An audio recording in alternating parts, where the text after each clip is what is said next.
Well, hi everyone, and welcome to the Buffett and Beyond ETF report. And this is for Saturday, April 27th. Yeah, it's the end of the month already, 2024.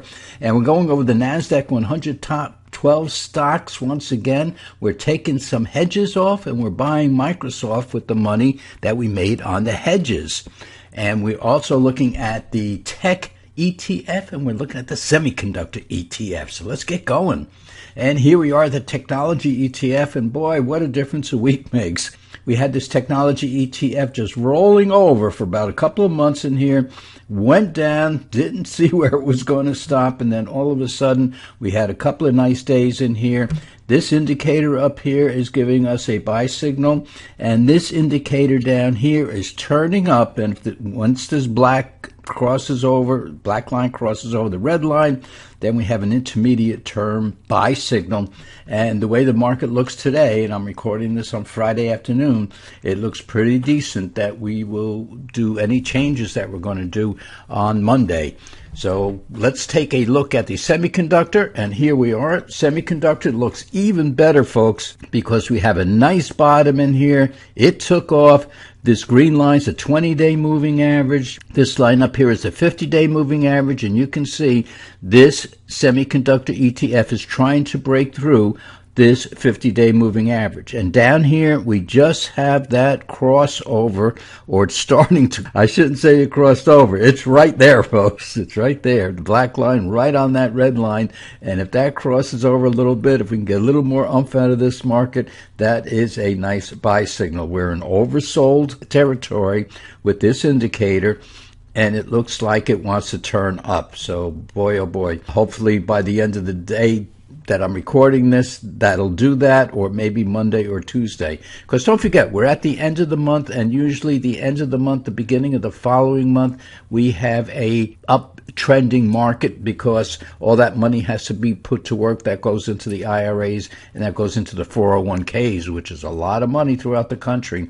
And so therefore that money has to be put to work.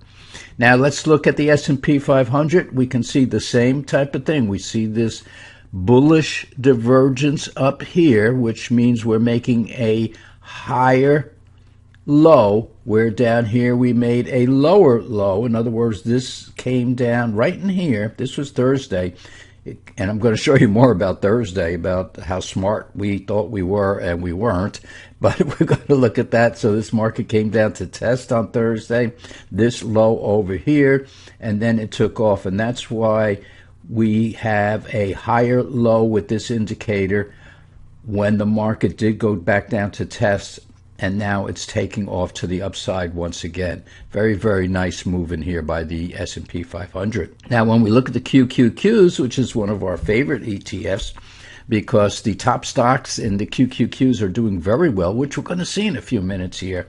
We went up, almost hit that 20-day moving average, and then on Thursday just had a nasty, nasty day, and that was all because of Meta. Yeah, the old Facebook.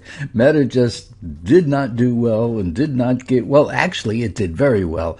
It did well on the earnings, it did well on the revenue, but its guidance for the second quarter was not up to par, and so the market punished it, and that's what caused the whole market to go down. And we got some inflation news. Actually, it was a jobs report news, and things didn't look very well on Thursday. It kind of spoiled our uptrend in here. But now on Friday, here we are, and this QQQ is trying to break through its green line, 20-day moving average. That's it. And down here, looks like it wants to turn over. But you know, you can be fooled in there. Look at this over here, and look at this over here. So all the time that we do, but when you see this black line come down a long way away from this red line and then turn up again, that's a much, much better indicator of the market wanting to go higher. Look over here. When the black line got away from that red line a long way and then came back, boy, it started a rally that lasted a couple of months in here. So that's the kind of stuff that we're looking at, and the things that we look for. Now, let's look at our NASDAQ top 100 12 stocks and what we did this week. Now, the QQQs are up 5.5% year to date. S&P is up 6.8% year to date. And this is one of the few years that we have seen the QQQs underperforming the S&P 500. Now, we don't think it's going to stay that way, but let's see how our top 12 stocks are doing, up 15.7%. Folks, that's 3 times the QQQ itself. So in other words, the top stocks, the top 12 stocks that we have in our QQQ portfolio, and remember the QQQs are the NASDAQ 100 stocks. So we picked 12 stocks out of that 100 stocks, and we're up 3 times the ETF itself. And we're up double the S&P 500. S&P 500 up 6.8%. Our top stocks are up 15.7%. But if we were hedged 30%, and a lot of you are, so the money managers that contact us and are using our strategy, they are the ones managing the portfolios. And some of you folks out there have told them that you want to be 30% hedged. And some of you say you want to be 30% hedged all the time, while others say, no, I want you to time the hedges. So when we get a buy signal, you get rid of the hedges and you buy either some more stocks, and in this case, we were looking at Microsoft. We're going to talk more about that.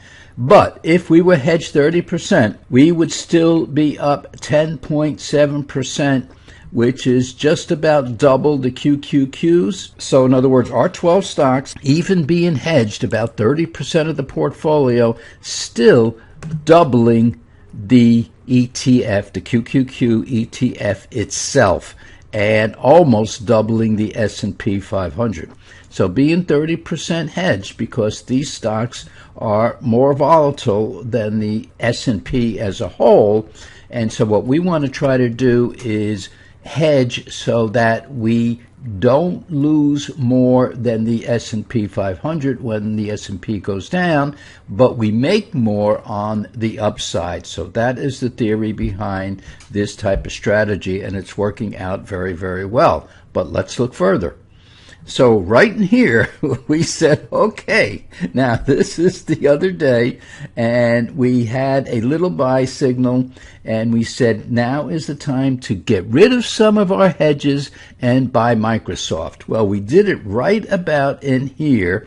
And then what happened on Thursday? Microsoft fell about 3.3%, and we had egg on our faces, folks. We even had peanut butter and jelly on our faces. It was just terrible to buy a stock and watch it go down. But then what happened Thursday after the market closed? Google and Microsoft came out with good numbers, and then all of a sudden shot up again. Once again. So we got rid of some of our hedges and bought Microsoft, and Microsoft immediately dropped about 3.3%. But we've got it back, and it's right where we bought it once again. So back up here at this indicator, we have a buy signal, assuming the market closes up today. And as I mentioned, I'm recording this up Friday before the market closes. And we have this buy signal up here, and it looks like we want to get a buy signal on Microsoft down here. Maybe we should have waited, maybe not. But right now we had egg on our faces, and I'm glad that only lasted for one day because Microsoft came right back. And if it can't, it's oversold. So if this market does turn around, which we think it will, and we think it's going to rally for the next couple of weeks, we made a good deal in here, good deal or bad deal or whatever that show is. So here we are right now looking at, did we make a good deal? Right now we're even on everything, but we're not 30% hedged anymore. We're only about 15% hedged. So we'll have to see what happens. And the way the market's going right now, we'll take the rest of the hedges off, and we will either buy a QQQ or there's a TQQQ out there, which is triple the QQQs. All depends what the market's going to do. So, folks, we had a crazy week this week, doing a little trading in there, which we don't normally do because we're primarily buy and hold. And those of you who wanted some hedges, because QQQs are more volatile than the S&P 500, but our strategies on buying the top stocks in any ETF are working so well but we wanted to take some of the volatility out of it, and that's how we got into hedging the portfolios. So if you contact us because you want to contact a money manager, you have your choice. Do you want to be hedged all the time? You don't want to be hedged at all, or you want to be hedged some of the time? You have those choices. So folks, hopefully we have a good week coming up, because it's the end of the month and the market usually rallies, as I mentioned before. You go out, you clear your heads, and remember, if you want to be on this beach like Jimmy Buffett once walked during the sunrise, then you've got to learn how to invest even better than Warren Buffett does now. All right, folks, we'll see you back here next week.